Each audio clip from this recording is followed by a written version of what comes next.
Last time we spoke about the legendary Battle of Tsushima. Admiral Roosevelt traveled across the globe to bring the Baltic Fleet to the Pacific, to give a climatic fight to Admiral Togo's combined fleet. Yet during the journey, Port Arthur fell, leaving only the destination to be Vladivostok. They would have to take a perilous journey through the Tsushima Strait to get to her. Roosevelt's grand journey meant his ships were ill-maintained, and the crews had no time for training. The Japanese, meanwhile, had trained vigorously and brought new technological advantages into the mix that would significantly tip the scale. The Russian Baltic Fleet was absolutely annihilated at a minimal loss for the IJN.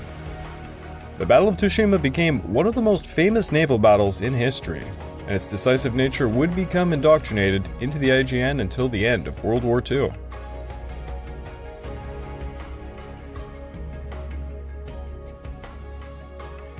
This episode is the Russo-Japanese War Part 11, the Portsmouth Treaty.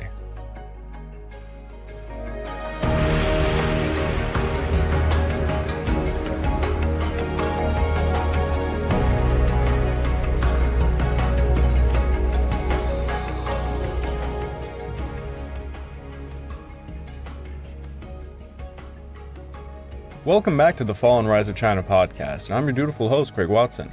But before we begin, I just want to remind you all that this podcast is only made possible through the efforts of Kings and Generals over at YouTube.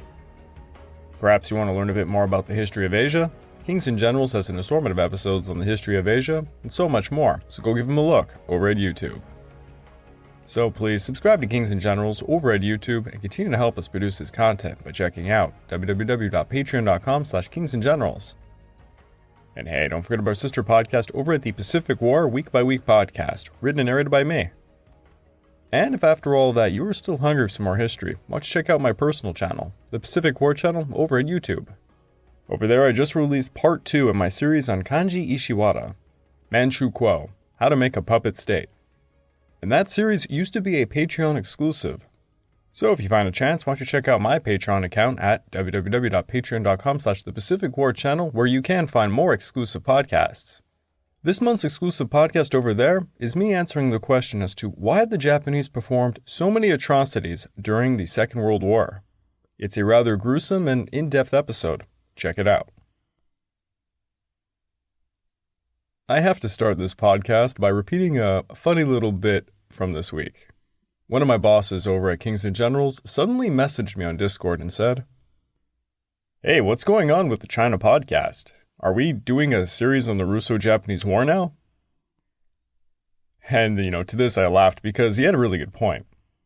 I'm sure there are a lot of you who are wondering, well, why are we spending so much time on this? This is the Fall and Rise of China podcast after all. It is supposed to be about China.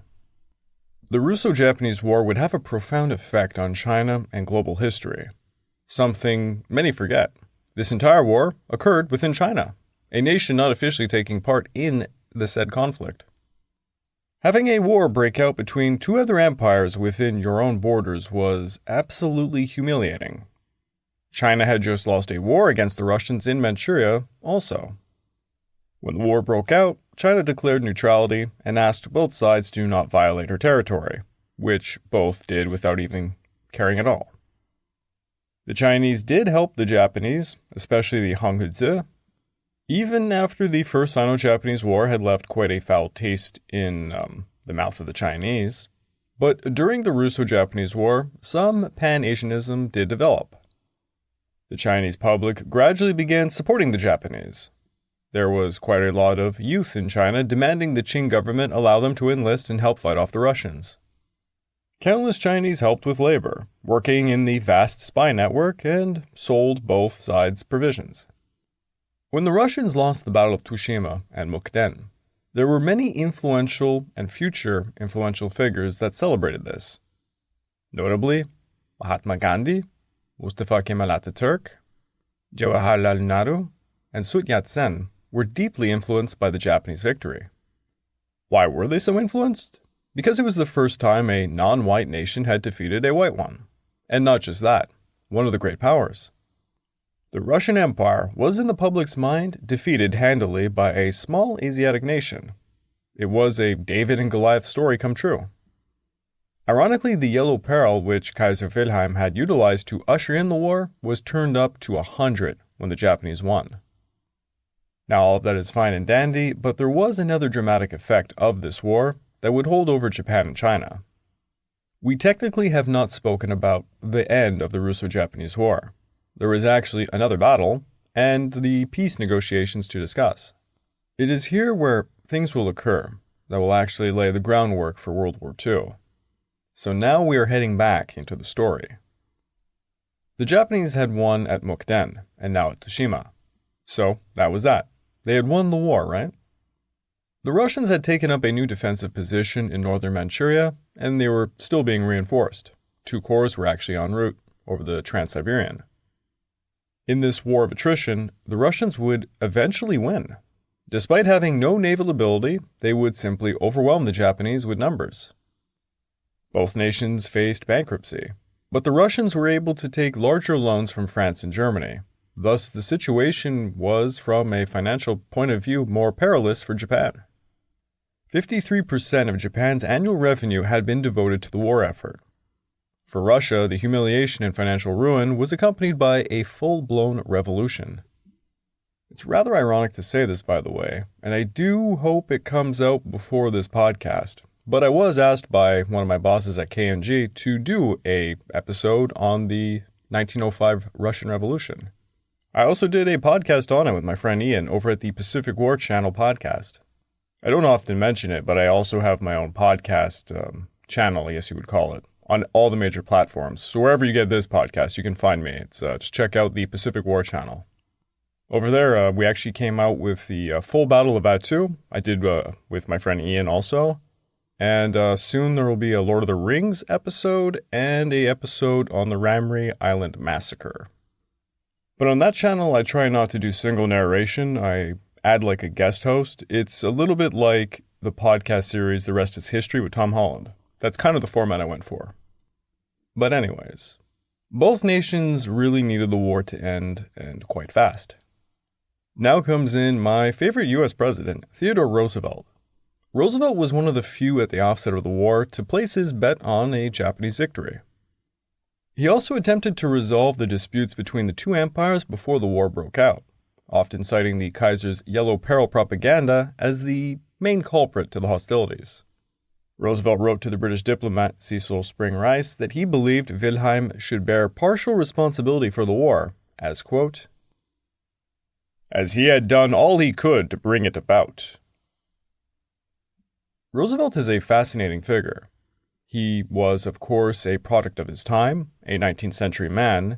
He did have views of white superiority, but also demonstrated a certain amount of tolerance towards non-whites. This extended itself a lot towards the Japanese. There was even a lot about the Japanese he admired. After the Battle of Tsushima, Roosevelt would write, even the Battle of Trafalgar could not match this. I grew so excited that I myself became almost like a Japanese, and I could not attend to official duties. Roosevelt famously practiced judo with Japanese opponents, and he avidly read Nitobe Inazo's Bushido. Roosevelt was sent many books from his friend at Harvard, Kaneko Kentaro, and he wrote in appreciation, perhaps I was most impressed by this little volume on Bushido.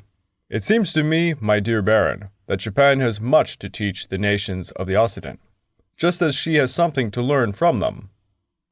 I have long felt that Japan's entrance into the circle of the great civilized powers was of good omen for all of the world. Certainly, I myself hope that I have learned not a little from what I have read of the fine samurai spirit, and from the way in which that spirit has been and is being transformed to meet the needs of modern life. In some ways, perhaps you could call Roosevelt a Japanophile. But I would stress, like any white elites of the 19th century, he still had ingrained in him a sense of white Anglo-Saxons being the most civilized people in the world. It should come to no surprise that, since Roosevelt was speaking publicly well of the Japanese during the war, that would find the Japanese coming to him to help mediate the peace. Now, as much as Roosevelt had openly favored the Japanese during the conflict, now there was kind of a looming issue on the American president's mind. The Japanese were aggressively expanding in Asia and the Pacific. This was not something Roosevelt liked very much. After the fall of Port Arthur, Roosevelt wrote, "If Japan tries to gain from her victory in the Russo-Japanese War more than she ought to have, she will array against her all of the great powers. And however determined she may be, she cannot successfully face an allied world." Roosevelt was greatly troubled by the potential threat Japan posed against America's own increasing strength and influence in the Asia-Pacific. He would dispatch one General Arthur MacArthur. And for you Pacific War Week by Week podcast listeners, yes, I managed to bring MacArthur into this one. Arthur MacArthur was sent on tour of the Far East in 1905, and he was, of course, accompanied by his wife and a very young Lieutenant, Douglas MacArthur, who would go on to write, "The purpose of our observations was to measure the strength of the Japanese army and its method of warfare. But I had the uneasy feeling that the haughty, feudalistic samurai, who were their leaders, were, through their victories, planting the seed of eventual Japanese conquest of the Orient." And no worries, I'm not going to turn this into a MacArthur rant. Roosevelt agreed to act as mediator before the Battle of Tsushima. After the Tsushima victory, the Japanese expected they would receive large benefits from peace talks. They had a good reason to believe so. Russia had lost on the land and sea. Revolution was burning within its empire. Anarchists attacked the Tsar's uncle and brother-in-law, Grand Duke Sergei Alexandrovich, the Governor-General of Moscow. Riots and anti-war demonstrations were widespread. Violence was found in major Russian cities. From the Russian viewpoint, the Japanese had committed all her available manpower in the field. Thus, only mediation could save Japan from incoming disaster. In many ways, it was kind of a race. Who would run out of men first? Japan, because she literally had such a smaller population, or would the Russians simply throw away their Tsar regime? Both regimes also were verging bankruptcy. Whose dollar would run out first? But Russia had not lost any of her territory, something Roosevelt was quick to point out to the Japanese. This was Roosevelt kind of winking at the Japanese that they should secure some Russian territory so they had some more bargaining power at the peace table. And the Japanese took that advice. Now, Japan and Russia had signed a treaty in 1875, the Treaty of St. Petersburg, that saw Japan ceding part of the Sakhalin Island to Russia in exchange for the Kuril Islands. By the time of the Russo-Japanese War, the population of Sakhalin was roughly 30,000, including 4,000 Ainu. The island held a large prison and was used as a place for Russian exiles. Overall, it was not a very significant territory to the Russians. Its climate, as you can imagine, was quite harsh, even by Russian standards. The Russians had a garrison of 7,280 men on the island. The majority were conscripted farmers, hunters, and prisoners with little in terms of training or equipment. The garrison was led by General Mikhail Nikolaevich Lipunov, who had been appointed military governor of Sakhalin in 1898. He had joined the military academy at the age of 16, but quickly found a talent in law, so he became a lawyer, while continuing his military career on the side. Thus, the man was not particularly experienced in terms of war. After the Battle of Tsushima, the Japanese quickly wrangled together a force of 14,000 men for the brand new 13th IJA Division, led by General Haraguchi Kensai. Admiral Kato Kashichiro assembled a naval force at Emori Bay of 8 armored cruisers, 9 destroyers, 4 coastal defense ships, and 12 torpedo boats to transport the division for the invasion of Sakhalin. The naval force departed on July the 5th and landed in Aniwa Bay, near the port of Korsakov. They faced very little opposition. A second group landed closer to Korsakov, where they destroyed a battery of field artillery and defeated a small Russian force there. The Japanese quickly advanced against Korsakov the next day, but the garrison of 2,000 Russians led by Colonel Yosef Artsitsky had burned it to the ground. On July the 8th, the IJN force cleared Chitose Bay, and on the 10th occupied Kindo Cape. Meanwhile, the 13th Division advanced north, taking the village of Vladimikova. Colonel Artsitsky had dug in to resist the Japanese, but his force was quickly outflanked, and they withdrew into the mountains within the interior of the island. By July the 16th, Arciszewski surrendered his forces. Around 200 Russians were captured. The Japanese had suffered 18 deaths and 58 wounded. On the 17th, General Lipanov, through a representative, sent a message to General Kensei. Your Excellency, the lack of medicines and dressings and, as a result, the lack of possibility of rendering assistance to the wounded forced me to propose to Your Excellency to cease hostilities for purely humane reasons. General Kensei responded by demanding General Lipanov surrender all weapons and all movable and immovable state property that were still intact, as well as surrender all of his maps, documents, papers related to military departments and administration. On the 19th, General Lipanov, at his headquarters in the village of Onar, gave the order. The lack of food and firearms, as well as entrenching tools, the lack of sanitary facilities, the enormous numerical superiority of the Japanese army, and the absence of a prepared path of retreat put us in such a situation when which further resistance would be useless bloodshed. In view of this, having received an offer from the commander of the Japanese army, which landed on the island, to surrender, I convened a military council at which to discuss the general situation. On the 24th, the Japanese landed in the northern Sakhalin near Alexandrovsk-Sakhalinsky. The Russians had 5,000 troops under the direct control of General Lipanov. Lipanov chose to flee the city with his forces and later surrendered, seeing the Japanese capture 3,200 men, 79 officers, and General Lipanov. He was the only Russian governor to surrender during the war. The Japanese would also capture another 1,260 soldiers around Orno, with a large stockpile of weapons, ammunition, and food. After all was said and done, the battle for Sakhalin saw the Russians suffer 181 deaths, and thousands were taken prisoner.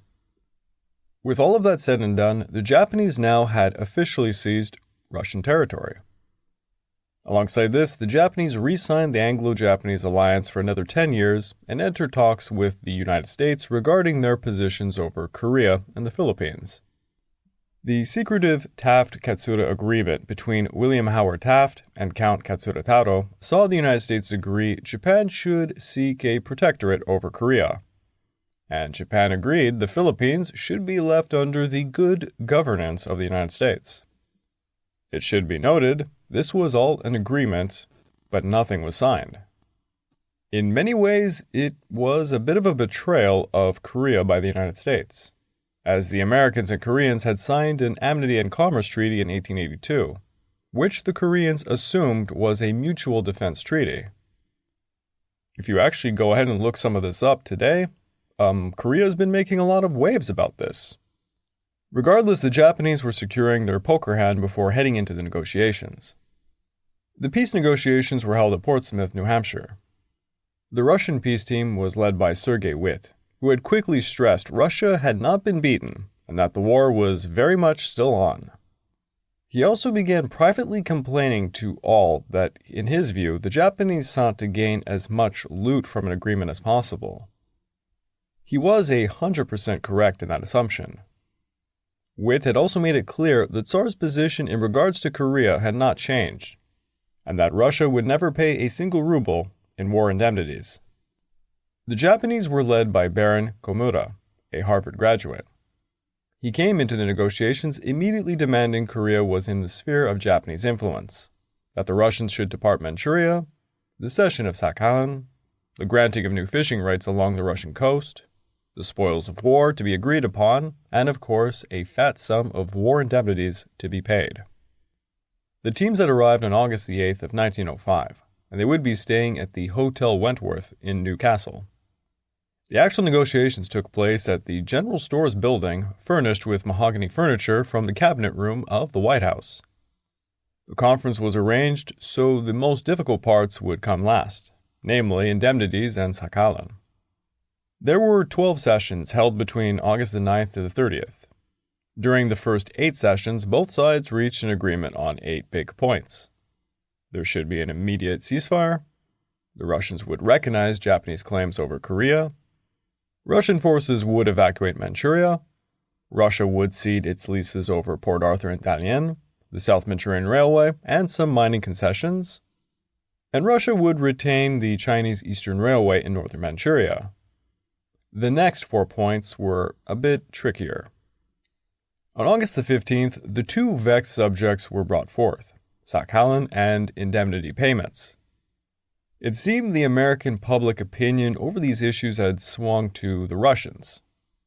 Witt, briefed by the Tsar, stated there would be no payments for the return of Sakhalin and no indemnities, and he stressed the Russians would remain resolved to continue the fighting. The Russians were very aware of Japan's financial distress, and they concluded that a demand for indemnity would be their most pressing concern, and it certainly was. During the talks, Roosevelt would write later, "This indemnity would never have been entertained by him, and he had calculated that the peace conference would break down on this point, and the struggle be continued until Japan could raise no more money." On the issue, Roosevelt intervened and advised the Japanese that if she did not abandon her claims for indemnity payments, the world would come to believe the war had been fought for only financial gain.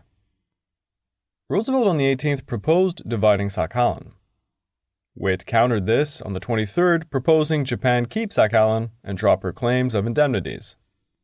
Komura rejected this proposal, prompting Witt to warn him he was instructed to cease negotiations and resume the war. This ultimatum was met by 4 new Russian divisions arriving to Manchuria, and Witt made a public display of literally showing everyone, himself packing his bags preparing to leave the room. The Russians were convinced the Japanese could not afford to resume the war. Thus, the Russians were making a grand display to the Americans and Japanese that Russia would never agree to pay a single ruble. Komura was not in a good position, and he caved into the demands. The Japanese agreed in exchange for the southern half of Sakhalin, they would drop their claims for indemnities. On September the 5th, the treaty was signed and ratified on the 10th of October in Japan, and on the 14th for Russia. A random little side note, during the war, Montenegro had declared war on Japan, but everybody kind of forgot about this, and there was no mention of Montenegro made in the treaty. So technically, Japan and Montenegro were at war until 2006. But in 2006, the Japanese government officially ended that terrible war against Montenegro. Witt wrote to the New York Times about the treaty.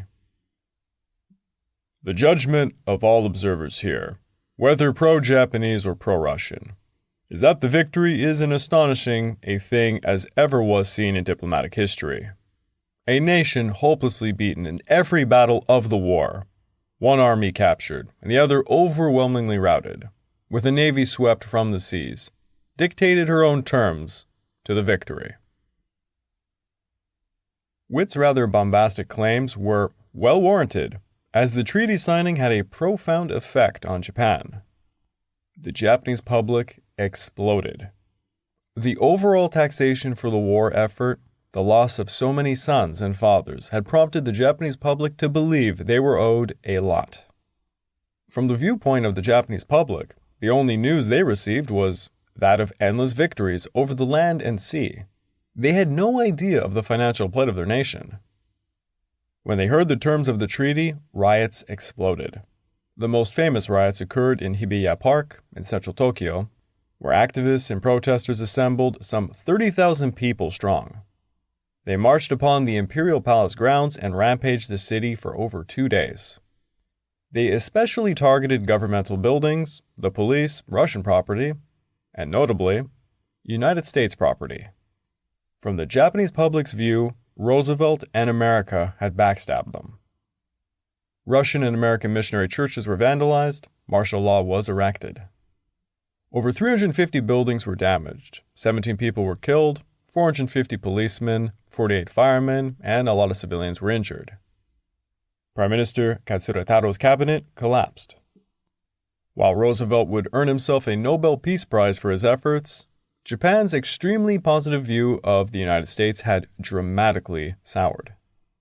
It's hard to picture given the history of World War I and World War II, but until this point, America was kind of seen as like a good big brother to Japan, all things considered. The Japanese felt cheated of their rightful claims as victors of the war. And take this into consideration. During the First Sino-Japanese War, Japan was denied her spoils of war by the triple intervention of France, Germany, and Russia. During the Boxer Rebellion, the Russians had used the situation to encroach into Manchuria, which Japan saw as a direct threat.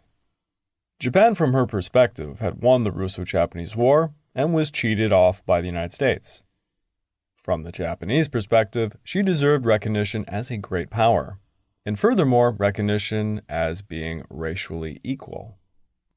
I won't delve too deeply into it, but after World War I, Japan would receive another similar and egregious wound when President Woodrow Wilson, probably the worst United States president of all time, denied Japan's request to be recognized as racially equal to the other great powers. That issue would become the last straw that broke the camel's back, as they say. It drove Japan away from the West and towards World War II. But this is not a Japanese podcast. So I apologize if I sometimes go too far into that direction, but my channel is the Pacific War channel after all. The Russo-Japanese War saw the Japanese suffer 58,000 to a possible 86,000 deaths.